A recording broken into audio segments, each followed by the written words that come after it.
Hi everyone, I am reading Boundaries, Scope of Practice, Book 1 by Jessica Aiken-Hall, presented by Itsy Bitsy Book Bits. Chapter 1. I broke a nail trying to unlock my office door. I already knew it was going to be one of those days. My coffee spilled as the door jarred open. Thankfully, it only hit my shoes, and luckily I hadn't broken out my new Birkenstocks yet. The clock on the wall reminded me I was 20 minutes late, again. The phone rang as I tossed my tattered purple tote bag and shook the coffee off my foot.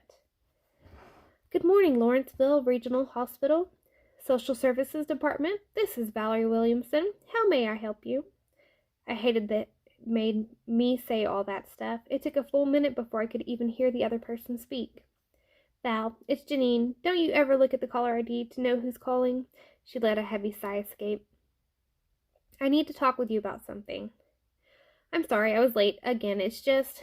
Save it, Val. You're not in trouble. Just get up here as soon as you can.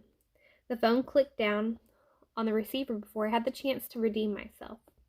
I had worked for Janine for 5 years, and going to her office only meant one thing: more work for me. I pulled out my teal compact and quickly looked at my teeth. I hadn't had enough time to brush them before running out the door. I wasn't sure what was going on with me, but I couldn't leave my apartment on time if my life depended on it. I couldn't sleep either. There were too many thoughts racing through my head. Gabriel was the only one I talked to outside of work. He's the only one I can trust. It was hopeless. There was no way I was going to make myself presentable enough for Janine. She doesn't understand me. No one does. I tucked my compact back into my tote bag, locked the door to my office, and made my way to the stairs. Janine's office was on the 3rd floor. Mine was in the basement. 4 flights of stairs were better than taking the chance of sharing an elevator that long with someone else. Everyone at work teased me. They called me the antisocial social worker. They were not too far from the truth.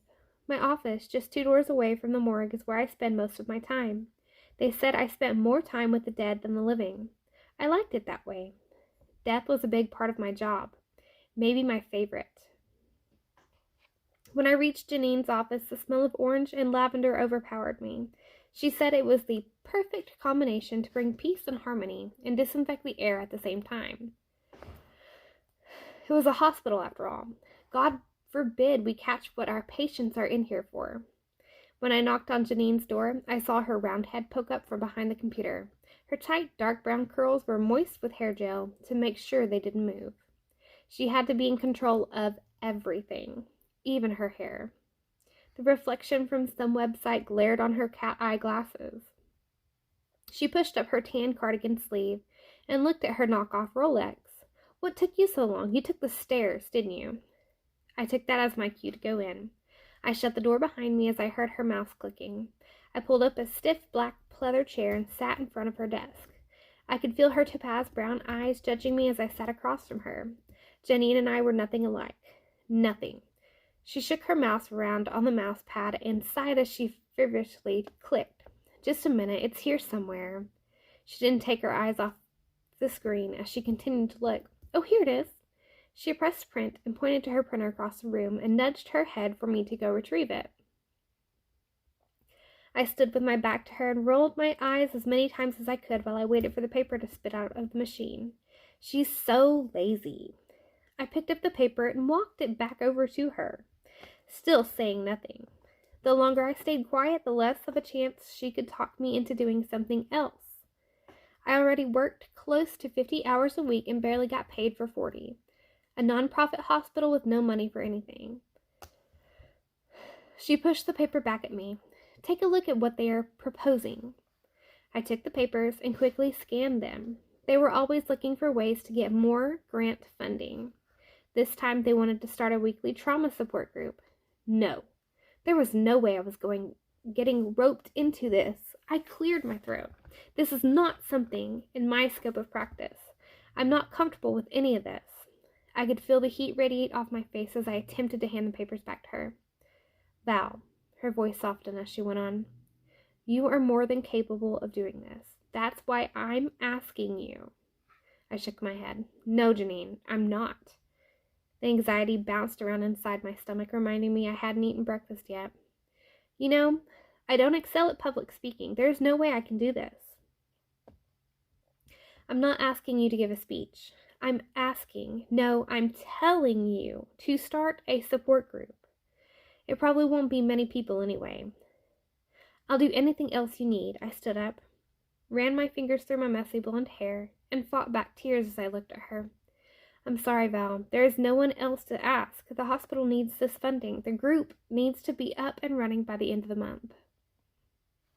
Are you kidding me? That's next week. This is Thanks, Val. I knew I could count on you. Her eyes left mine and went back to her computer screen. Please close the door on your way out. I took the papers with me and slammed her door behind me. I knew I should have started looking for a new job long ago. But there was something about Janine. I just couldn't disappoint her. She made me furious, but she always won. She always got her way. I wish I could learn to stand up for myself.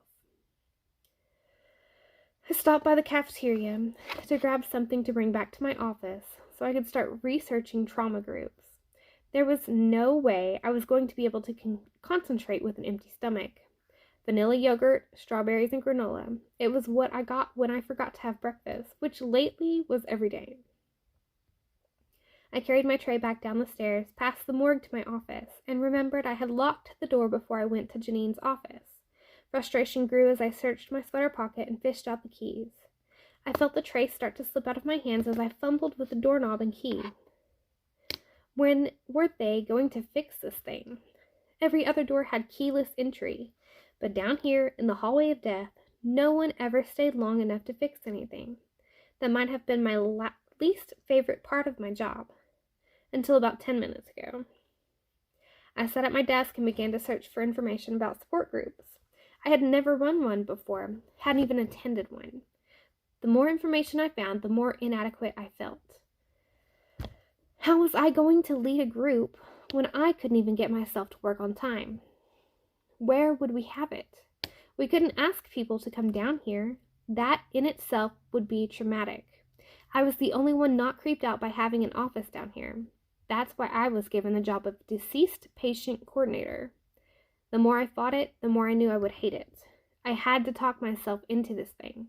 There wouldn't be any time to advertise it, so maybe no one would show up. Maybe it wouldn't be so bad after all. Chapter 2. After hours of researching support groups and trauma, I was drawn into the cause. The more I looked, the more I found. One click led to another. Trauma affected far more people than I had ever imagined. Sexual abuse, sexual assault, physical abuse, emotional abuse, psychological abuse, neglect, domestic violence, the death of a loved one, the list was endless. The more information I found, the more I wanted. This assignment awoke something in me. It made me feel things I had not felt in a long time. As my thoughts took me down memory lane, a knock at my door made me leap out of my chair. My heart pounded fast and steady in my ears. Jesus Christ! Just a minute, I'll be right there. I always kept my door locked. I didn't like to be surprised when people entered unannounced.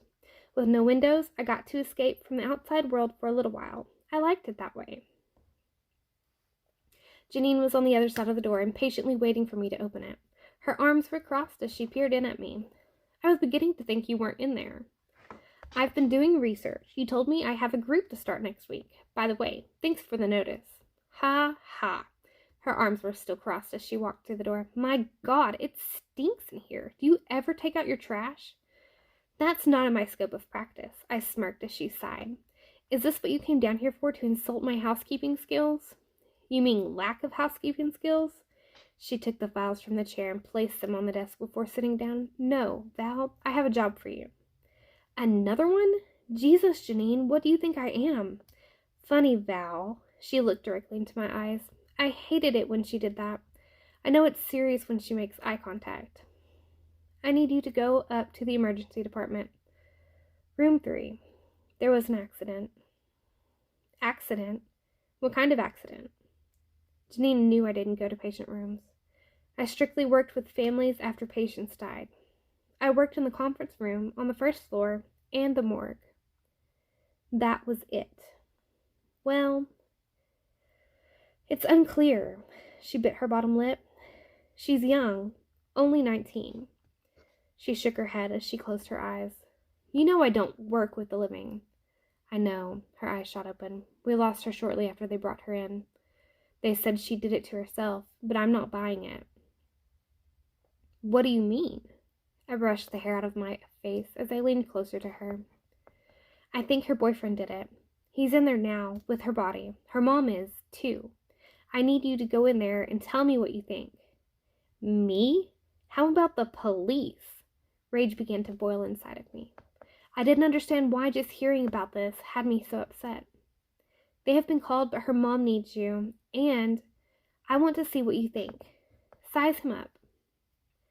Ah, shit. What's her name? Her mom's name. Carmen. Her mom is Jane. I stood up and put my hair up in a bun. Janine followed me out of the door. She put her hand on my shoulder. I usually push her off of me, but this time I accepted the warmth of the gesture. Janine went for the elevator as I headed for the stairs. I needed the extra time to think before reaching her room. At the door of the room 3, my body sprouted goosebumps. I took a deep breath before I knocked on the door. Social services, this is Valerie. When I opened the door, I was not prepared for what I saw. I let out a gasp as I got closer to her. Her t-shirt was covered in blood, and her wrists were both wrapped in gauze. Her petite frame was being cradled by her mother as she sang her a lullaby. And he just stood there watching, hovering over them. I could feel the anger pouring off of him. He did not act like he just lost someone he loved. Not in the least. My desire to hurt him overpowered the devastation of witnessing a mother's pain as she mourned her child. I wanted to slap him across the face to see if he would even feel it. I wanted to cause him the pain he obviously caused this beautiful young girl, her blonde hair framing the sadness on her face. I asked him to leave and he refused. I'm not going anywhere. You can't make me. Sir, I just need a few minutes with Jane. Why don't you go get yourself some air? I said I'm not leaving. Do I need to call security, or are you going to step outside for a few minutes? He sputtered under his breath, stupid bitch, as he left the room. He had to be at least 10 years older than Carmen, and the smell of vodka oozed off of him. I did notice the blood on his white t-shirt, as well as his faded blue jeans. I made my way over to her mother and put my hand on her back. I began to rub up and down. I'm so sorry for your loss, Jane. Is there anything I can help you with right now?